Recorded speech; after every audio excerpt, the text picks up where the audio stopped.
In the rugged mountains of Epirus, a princess named Polyxena was born, destined for a life of extraordinary ambition and turmoil.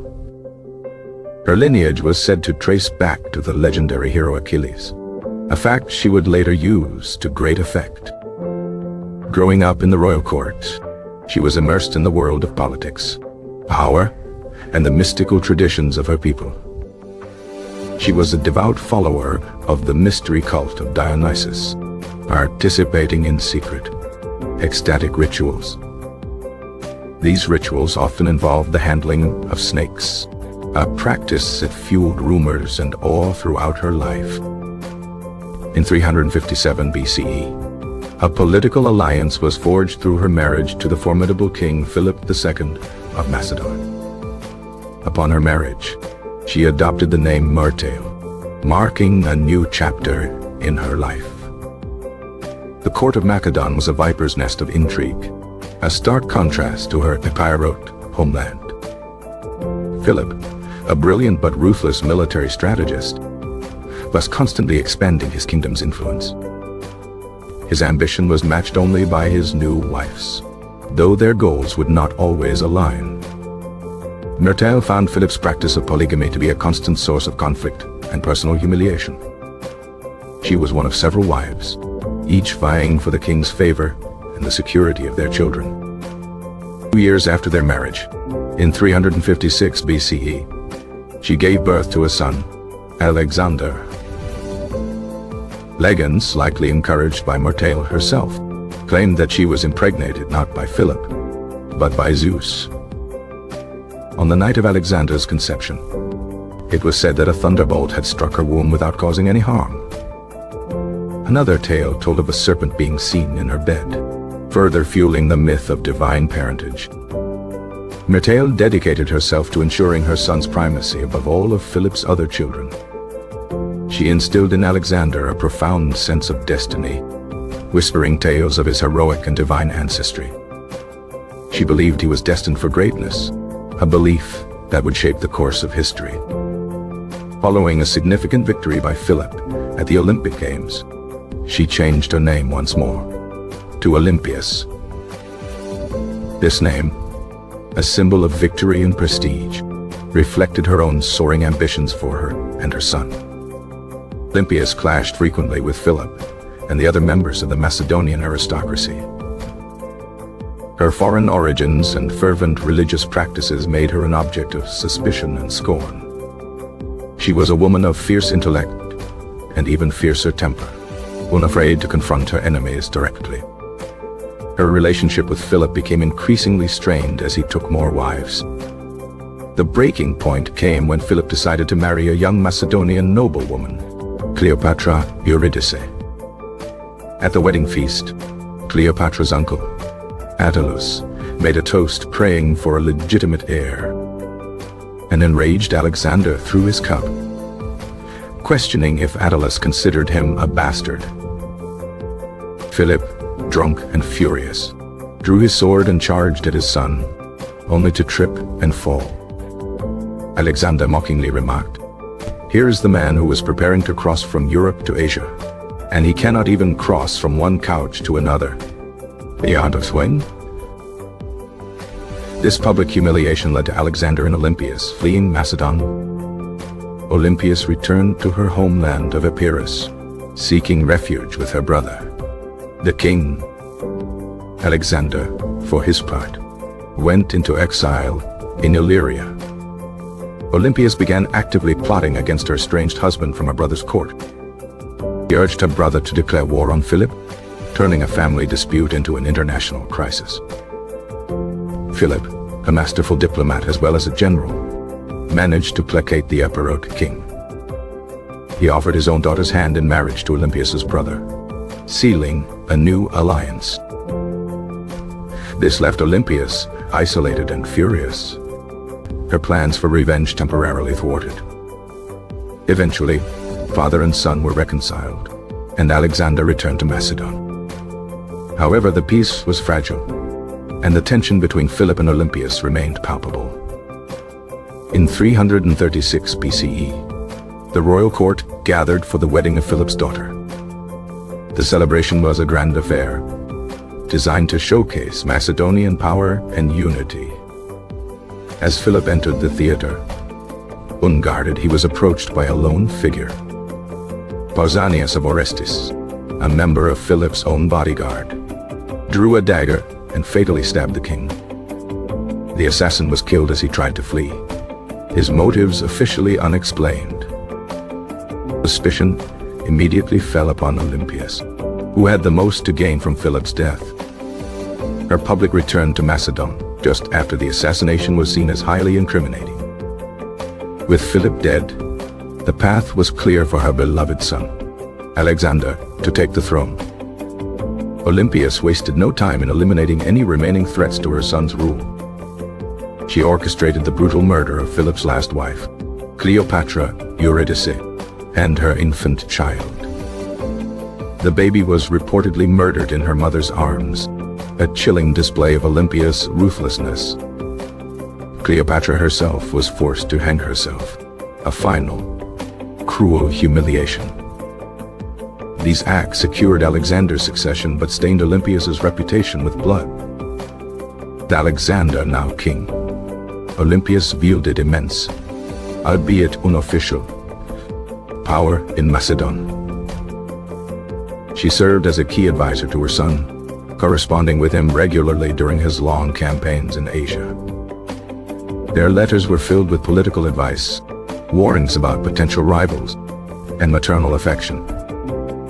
Olympias clashed constantly with Antipater, the experienced general left as regent in Macedon. She saw Antipater as a rival for influence over Alexander and a threat to her own authority. Their feud was a constant source of trouble for Alexander, who tried to mediate from afar. Olympias accused Antipater of disloyalty, while he complained of her arrogance and interference. "Alexander has made me pay a heavy rent for my 9 months' lodging," she once wrote, referring to Antipater's complaints. Despite the distance, her influence remained a powerful force in the Macedonian court. She played a role in the politics of the Greek states, often acting as her son's unofficial envoy. Her presence in Macedon was a constant reminder of Alexander's authority, even in his absence. She never wavered in her belief in her son's divine mission to conquer the known world. Olympias outlived her son, a fate that must have been a crushing blow. The news of Alexander's death in Babylon in 323 BCE threw the empire into chaos. A succession crisis erupted, as Alexander had no clear or legitimate heir. His wife, Roxana, was pregnant, but the child's gender was unknown. Olympias now found herself in a precarious position, her power base suddenly gone. The vast empire was carved up by Alexander's ambitious generals, the Diadochi. Her primary goal became the protection of her grandson, the future Alexander IV. She allied herself with Polyperchon, who had succeeded Antipater as regent of Macedon. This placed her in direct opposition to Cassander, Antipater's ambitious and ruthless son. Cassander sought to control Macedon and eliminate the Argead dynasty for good. In 317 BCE, Olympias made a fateful decision to invade Macedon with an army from Epirus. She aimed to seize control of the kingdom and secure the throne for her grandson. Her invasion was initially successful, as the Macedonian soldiers were reluctant to fight the mother of their deified king. The army of Philip III Aridaeus, Alexander's mentally disabled half-brother and nominal king, defected to her side. With this victory, Olympias' vengeful nature was unleashed in full force. She captured Philip III and his young, ambitious wife, Eurydice. Determined to eliminate all rivals, she ordered the execution of the captive king. Eurydice, defiant to the end, was given a choice of weapons to end her own life: a sword, a noose, or poison. Olympias also took revenge on Cassander, executing his brother and 100 of his supporters. Cruelty and thirst for vengeance turned many Macedonians against her. Cassander, seeing his opportunity, besieged her in the city of Pydna.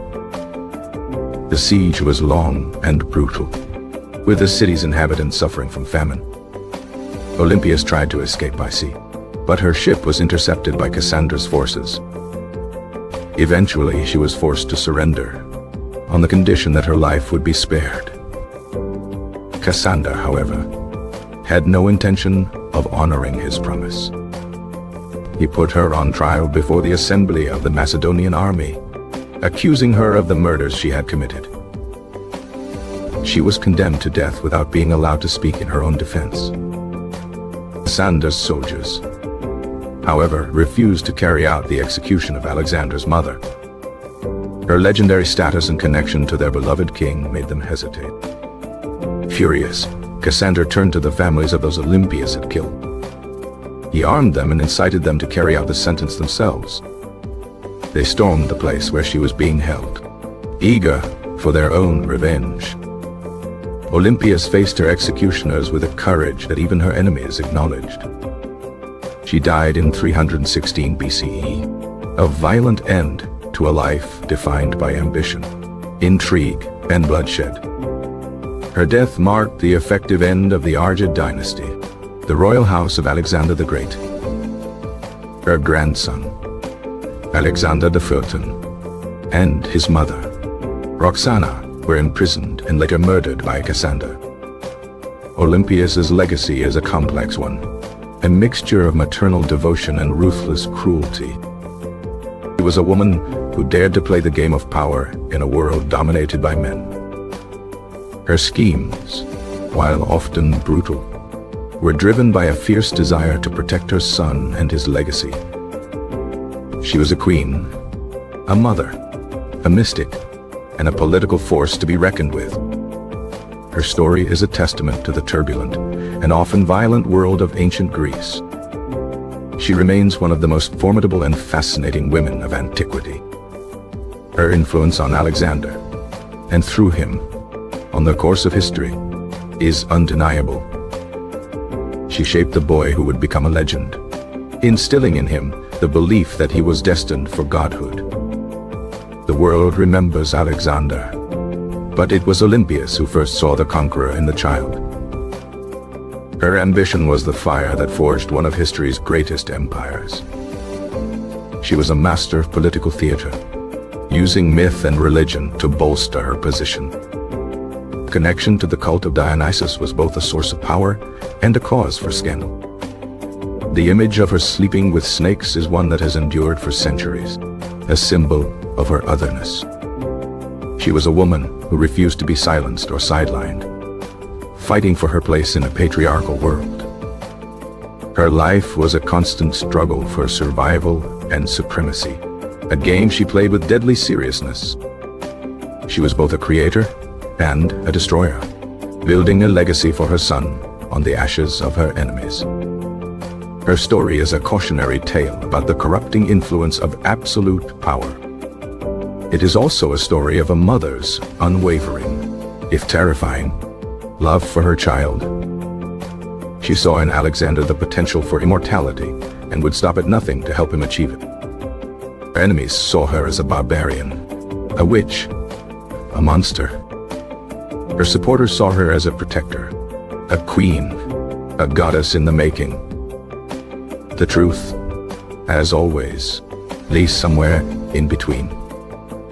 She was a product of her time, a world where violence and politics were inextricably linked. Her methods were brutal, but so were the methods of the men she fought against. She was a woman who understood that in the Game of Thrones, you win or you die. Olympias of Epirus played the game until the very end, leaving an indelible mark on the ancient world. Her name is forever linked with that of her son, Alexander the Great. Her story is her own, a saga of power, passion, and relentless ambition. She was a force of nature, a storm that swept through the courts of Macedon and Epirus. Her legacy is written in the blood of her enemies and the triumphs of her son. She was a queen who would not be forgotten, a mother who would not be denied. Her life was a testament to the power of a single, determined will. She was a woman who dared to challenge the conventions of her time and paid the ultimate price. But in the annals of history, Olympias, the mother of Alexander, remains a figure of awe and terror. Her story continues to fascinate and horrify, a timeless drama of love, betrayal, and revenge. She was a queen whose ambition knew no bounds, a mother whose love was a weapon. And in the end, she was a woman who, for a brief, bloody moment, held the fate of an empire in her hands. The tale of Olympias is a stark reminder that history is not only written by great men, it is also shaped by the fierce, often hidden, ambitions of women. She was a player in the great game, and she played her part with a ferocity that few could match. Her life was a whirlwind of political maneuvering and personal vendettas. She was a woman who knew what she wanted and was not afraid to seize it, no matter the cost. Her story is a dark and twisted fairy tale, a story of a queen who would be kingmaker. She was a mother who would see her son become a god, even if it meant becoming a demon herself. Echoes of her schemes can still be heard in the ruins of ancient Macedon. She was a woman who lived and died by the sword, a true daughter of the heroic age. Her name is whispered in the corridors of history, a name that speaks of power, passion, and peril. Olympias, the queen of snakes, the mother of a conqueror, a legend in her own right. Her life was a masterpiece of political artistry, painted in shades of ambition and blood. She was a woman who understood the power of perception, crafting her own myth with care and cunning. Her story is a lesson in the art of survival, a masterclass in political intrigue. She was a queen who ruled from the shadows, her influence a hidden current in the river of history. Her love for her son was the driving force behind her every action, a love that was both her greatest strength and her fatal flaw. She was a woman who would not be contained, a fire that burned too brightly for the world she inhabited. And though her life ended in tragedy, her legacy endures, a testament to the enduring power of a mother's ambition.